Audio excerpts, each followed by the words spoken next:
Luego, en el año 1950, se quedan sin ningún tipo de cobertura social.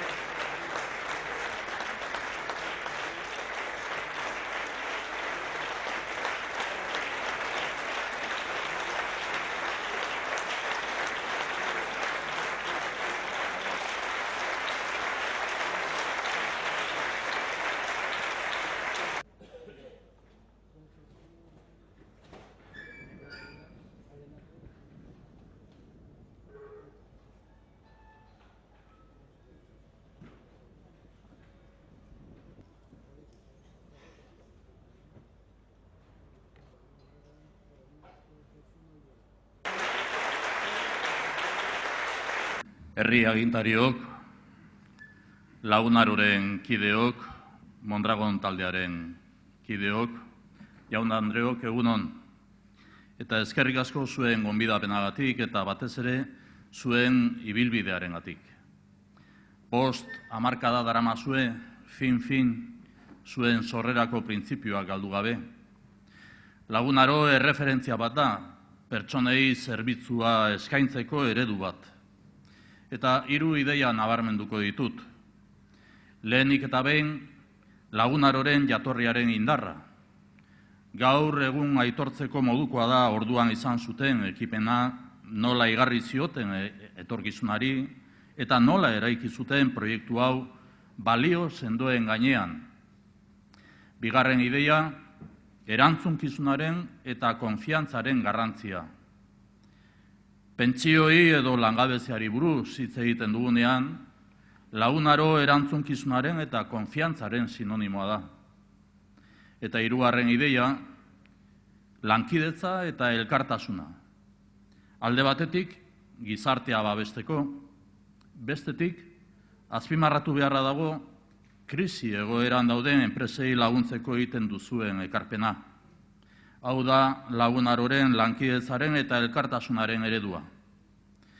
Nireak egiten ditut, duela 50 urte, baino gehiago Aita Arizmendiarritak bertoko bazkideak sistema publikotik kanporatuak izan ondoren, Lagunaro EPSV berariazko eredu dena sortu zitueneko ideiak. Kristau gizatasunaren elkartasunean oinarrituta, norbanakoaren autonomia eta erantzunkizuna. Laguntza, beharrezko laguntza aro batean. Badugu bai, maiatzara arteko datuen arabera, industria ekoizpenaren 2,6% hazkunde izanik, arazoetan daitezkeen proiektu estrategikoetan Lagunaroren laguntza bezalakoa, enpresen egoera kontutan hartuz, elkartasuna, Lagunaroaren elikatzen jarraitu beharra. Momentu garrantzitsuan eta momentu garrantzitsu batean gaude. Gernikako estatutua bete dadin gure gogoa eta asmoa, legea baita, eta ez diogu uko egingo. Gure konpromisoa da enplegu politika pasiboen eta gizarte segurantzaren araubide ekonomikoaren kudeaketa hitzartzea. Ziur gaude kudeaketa eraginkorragoa izango dela hurbiletik eginda. Horixe erakutsi du Lagunaro ereduak. Eta momentu garrantzitsu honetan, momentu politiko garrantzitsua bizi dugu baita ere. Azken egun hauetan, Konstituzioa eta 116 edo 155 artikuluak aipatzen ari dira, baita armadaren papera ere, eta fiskaltzak Kataluniako aurrekontuak auzitan jartzea ere. Berez, politika zubigintza izan behar du, arazoei irtenbideak eskaintzeko, beti ere adostasunaren bidez hitzarmenak gauzatzeko. Argi dugu, estatuak bere baitan dauden nazio errealitateak onartu eta aitortu behar dituena. Eredu berri bat behar da, itundutako konponbide politikoak eskaini behar dira. Printzipio demokratikoa eta legearen printzipioa uztartuko duen hitzarmena proposatzen ari gara. Hori da bidea, adostutako proposamen bat, herrien eta nazioen eskariei irtenbide demokratiko konfederatu bat eskaintzeko. Nos encontramos en un momento político importante. Estos días hemos escuchado apelaciones a la Constitución, al artículo 155 que habla de suspender la autonomía, al 116 que se refiere al estado de alarma, excepción o sitio. Hemos conocido nuevos recursos de la Fiscalía, incluso una apelación directa al papel del Ejército. Hay decisiones que, una vez adoptadas, pueden tener consecuencias irreversibles. Lo que no escuchamos es la apelación al diálogo y el entendimiento.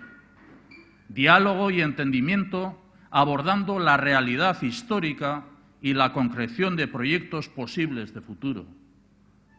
La legalidad no es inmutable, debe servir para resolver los problemas de naturaleza política.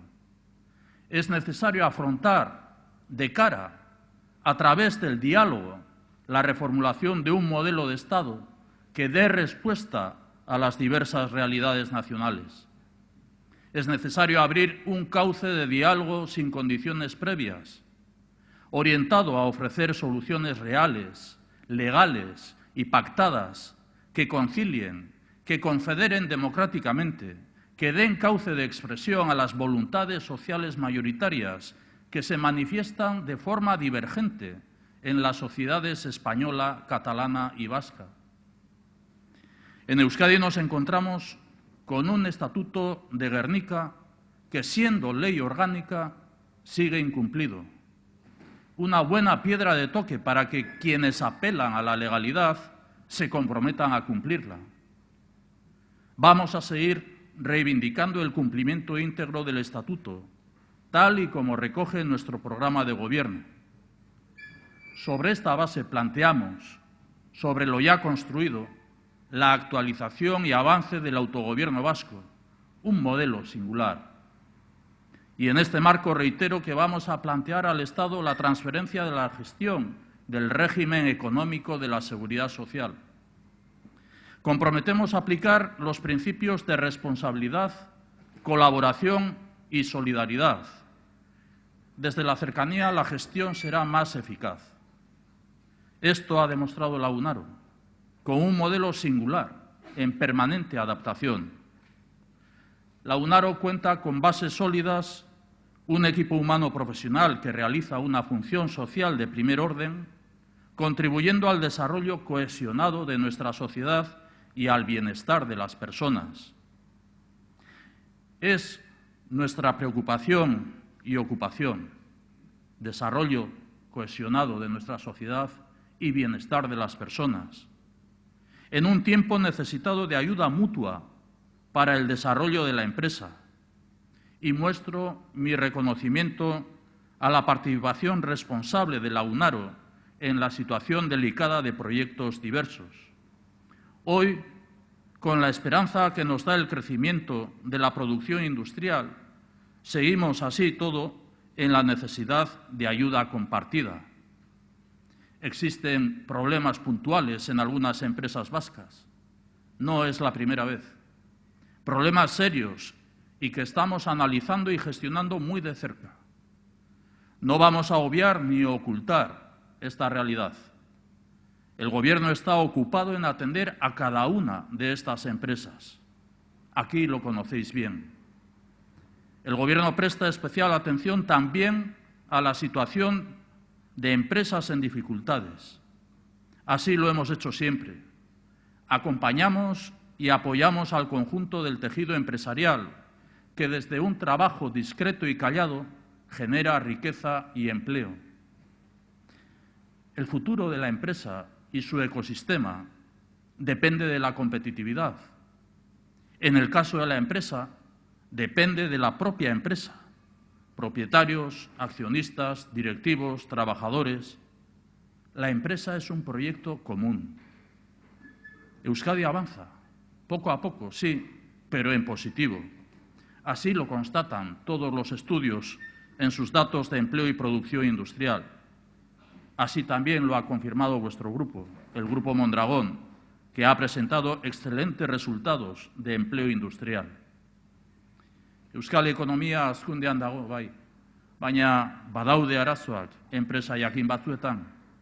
Ez dugu izkutatzen eta Jaurlaritzak ahal duen neurrian laguntzen jarraitzen eta jarraituko du gertutasun osoarekin. Konfiantza osoarekin begiratzen diogu etorkizunari. Elkarlanaren bidez euskal ekonomiaren hazkundeari eutsiko diogu. Hemen Arrasaten eredu egokia dugu. Zorionak beraz, lagunaro, zorionak zuen ibilbideagatik eta eskerrik asko gizarte kohesioaren alde egiten duzuen lanarengatik. Dakizuenez, auzolana da Eusko Jaurlaritzaren sedea eta hemen Arrasaten kooperatiben bihotzean inon baino zentzu gehiago hartzen du sede horrek. Auzolana, zorionak lagunaro eta eskerrik asko.